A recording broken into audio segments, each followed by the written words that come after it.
To show this in action, let's begin with property binding. I'll first add another heading here, which says string interpolation, horizontal line, and then we'll talk about property binding here. Let's say we have an input field here.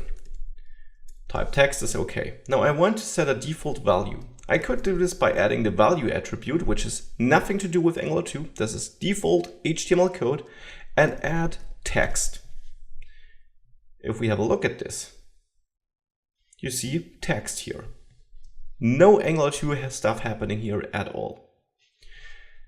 Now I will get rid of this text and instead use string interpolation to output string interpolation. I'm still using the default value attribute, but the text, the string I'm outputting, is now created by Angular 2. This is string interpolation, so this is working.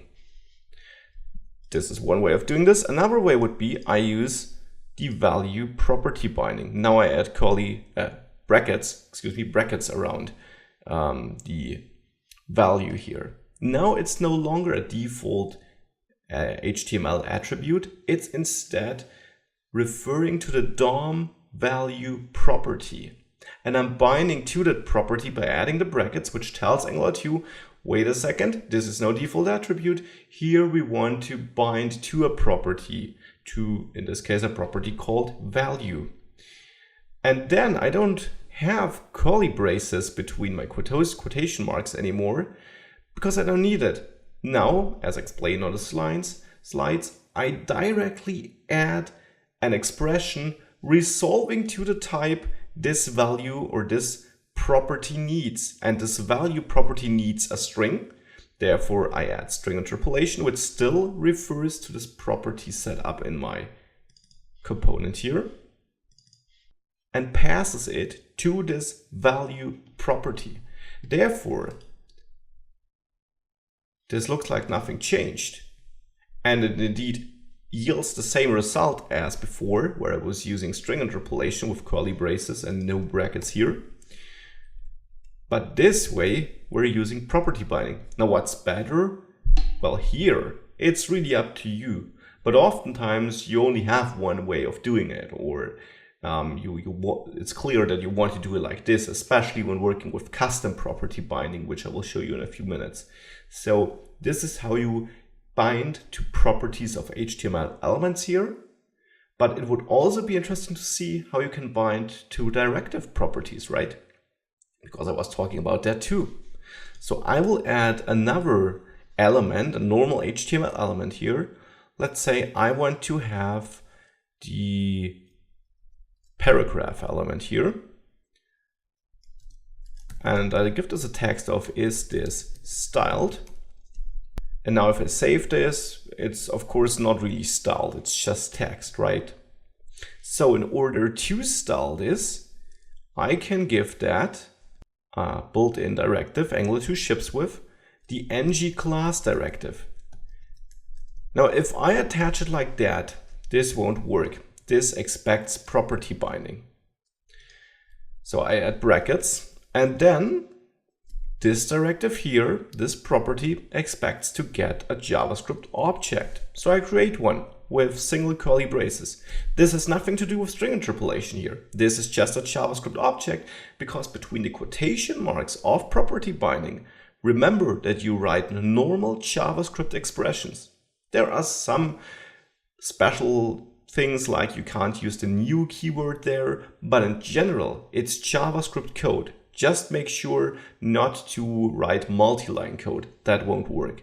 But as long as you stay in one line, you can write your JavaScript code. So I'm creating a JavaScript object here. And for this object, for this directive here, the key is the name of the class I want to attach. So let's say red border. And then true or false if I do want to attach it. Now, if I save this, you won't see anything. So I'll first define this class in this CSS file and give this, well, color border, of 1 pixel, solid red. And of course, here I have to select the class red border. So now if I save this file here,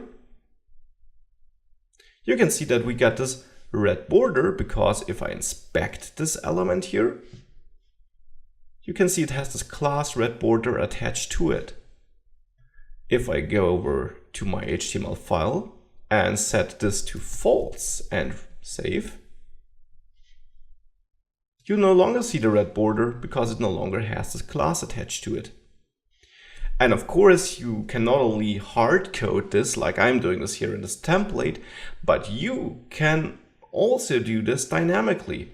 This false might be the result of, let's say, a method call on test, and then in the data binding component, you would have this method on test, which might return true.